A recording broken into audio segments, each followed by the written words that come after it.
रायजोफोरनो दिन्थिनानै होबाय माने फैगौ जितु बिटिसि इलेक्सन बेयाव जोङो बिपिएफनि बिजाथि हिसाबै बा जोङो बिपिएफ सरकार दानो थाखाय थियारि आरो बेयाव जों सहसैनो जोङो देरहासिगोन बेनो प्रमान जाबाय दिनै जों खालि आइजोफोरखौ लानानै जोङो बे सुबुं थुबुरनाखौ खालामदों आरो जोङो जुदि गासै जुदि जोंनि रायजो राजाफोरखौ जुदि लिङोमोनब्ला बेनिख्रुइ बांसिन खमैब्लाबो 20,000सो जोंहा सुबुंफोरा थुबुर जागौमोन खहा जाया बिथांमोना जिहेतु रायजोआसो देरहाहोदों जोंनि बिपिएफनिफ्रायसो देरहादों जोंनि बिपिएफ रायजो राजाफोराथ' माने बिजेपियाव थाङाखै बिथांमोना दासिम थाङाखै थांगोन होनना बुंदों खोनादों जोङो निउसाव बा हिमन्तआ बुंदों खिन्थु बिथांमोना दासिम थांथ'वाखै आरो रायजो राजाफोरा खुनु दिन थाङा रायजो राजाफोरा खुनु दिन बिजेपियाव थाङा नाथाय डक्टर हिमन्त शर्माया बुंदों गोबां मिथिंफोराव नांगोलजों जाला नाथाय ट्रेक्टर होननानै बुंदों नाथाय बे नोंथांमोननि लोगो सरकार हिसाबै मा जाहोननि थाखाय फोरमायदों लोगो सरकाराथ' दा बिटिसिआव गैया लोगो नंला बिटिसिआव आसाम आरो जोंनि केन्द्र सरकार बेयावसो जोङो लोगो हिसाबै दोङो बिथांमोनानो बुंबाय बिथांमोनानो बुंदों बिजेपियानो बुंदों बिथांमोना बिटिसि इलेक्सनाव लोगो नङा आरो हिमन्त बिश्व शर्माया मिथिगौ नांगोला मा बुस्थु नांगोला मा मुवा बियो मिथिगौ ट्रेक्टराथ' गोदान जुदि नांगोल आरो ट्रेक्टरखौ नायोबा ट्रेक्टरा गोदान आरो नांगोला जाबाय जोंनि एखेबारे बे पुर्ब जुगनिफ्राय गोदो गोदायनिफ्रायनो नांगोलजों सोलिबोनाय जोंनि आइ आफाफोरा रायजो राजाफोरा दासिमबो नांगोलखौ फोथायो दाबो नांगोलजों हालेवो जोंनि आबादारि रायजो राजाफोरा बावैसो सिगां नोंथांमोननि समस्थिनि इउपिपिएलनि राकेश ब्रह्मआ बेलाय माथो जाखो बेयो बेसेबां रोजा जागोन बेयो आरो जोंथ' माथ्र आइजोल'सो लिंदों बे माथ्र आइजोखिनियाव बेसेबां रोजा मानसि जादों बिथाङा नुवाखै नुवा खाना बिसोरो बिथांमोना खाना बेनिखायनो हिसाब रोङा समस्थिनि नाम्बारखौबो मिथिया सुबुं अनजिमाखौबो मिथिया बे राकेश ब्रह्मआ समस्थिनि नाम्बारखौबो मिथिया आरो सुबुं अनजिमा भटारखौबो मिथिया बिथाङा बेनिखायनो बिपिएफआव जुदि मानसि गैयाबा बेखिनि जोंनि आइजोफोरा माबेनिफ्राय फैगो बिथांमोनाथ' इउपिपिएलनिया इउपिपिएलआव थांबाय बिपिएफनिया बिपिएफआव जमा दोनफैयो दा बेहाय नैबेयाव अदालबारियाव बेखिनियानो हिमन्त बिश्व शर्माया गावनिया बेसे जादों रायजो राजाफोरा मिथिगौ कंग्रेसनि दिनाव माबायदि कारापसन जानायनि थाखाय बिभिन्न केस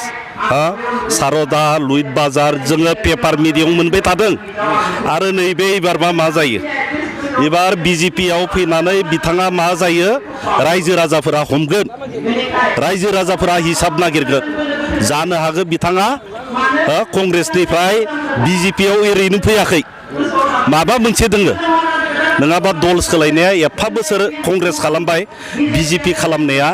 एफा सहस नङा माबा मोनसे दोङो सिङाव बेनि थाखायनो बिथाङा बिजेपि खालामदों जोङो आवगाय एसे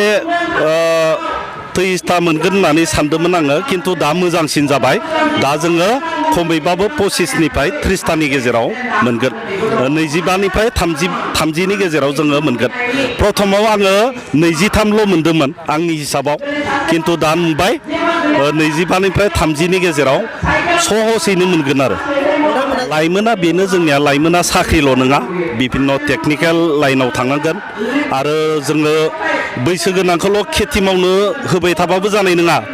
जोंनि लाइमोन सेंग्राफोराबो आबादाव गोसो होनांगोन गोदान आबाद जों नुदों खायसे बिहाराव गोबां गिदिर फरायना साख्रि लायालाबासिनो आबाद मावनायखौ जोङो नुदों टिभिफोराव नुदों जोङो हाइकाटकाराव जोङो गोबां बार नुयो दा बेनिखायनो जोंनियाबो बर' लाइमोनानो जा बिटिसि बासि गासै लाइमोनानो जा जोङो टेकनिकेल लाइन बा गावनो गाव बोरै गसंथानो बिदि ट्रेनिंफोरखौ होनांगोन आरो हटेलानो जा बिभिन्न दखानानो जा बा बायदिसिना जोंनि जितु टेकनिकेल लाइन दोङो बेयाव जुदि टेकनिकेल लाइनाव जुदि हाबो बा थाङो बिभिन्न डिपार्टमेन्टआव साख्रि मोननायाबो सुबिदा जायो आरो बिभिन्न डिपार्टमेन्टआव जोङो डिप्ल'मा लानांगौ अकल BA पास MA पास जाबानो जाया जोङो गोबांथार डिप्ल'मा बेफोरखौबो जोङो टेकनिकेल लाइनखौ फरायना लानांगौ मानोना आजिखालि डिपार्टमेन्टनि डिप्ल'मा थानायखौसो सिगां नागिरग्रोयो बेनिखायनो जोङो बिभिन्न लाइनाव बिभिन्न बिथिङाव जोङो डिप्ल'मा बा टेकनिकेल लाइनफोरखौ जोङो फरायना लानांगौ BA पास MA पासनि अनगायैबो जोङो खमैबाबो 30नि बांसिन मोनसिगोन जोङो एबार मानोना UPPLनि मानसिया खमायनानै जोंनो खोथा होदों बहुतआनो माने देरहाखाला होननानै बुंबाय दोङो UPPLनि मानसियानो देरहाखाला होनना बुंबाय गावसोरनि बिजाथिखौ आरो जिमानखिनि आवगाय जोंहा अबर'ख खालामदोंमोन बिथांमोना फ्राय फैजोब्बाय आरो जिमानखिनि जोंहा इस्लाम धर्मीय मानसिफोर दङ बिथांमोनाबो जोंखौ फुल्लि सापर्ट होगोन होननानै बिथांखि होबाय आरो जों नुबाय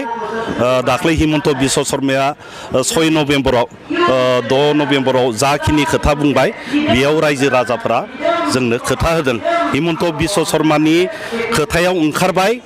जोंनि अबर'नि दैदेनगिरि नब कुमार सरनिया जा खोथा बुंदोंमोन बेनिख्रुइ बांसिन खोथाखौ दिनै हिमन्त बिश्व शर्माया बुंनो हमदों बेनिखायनो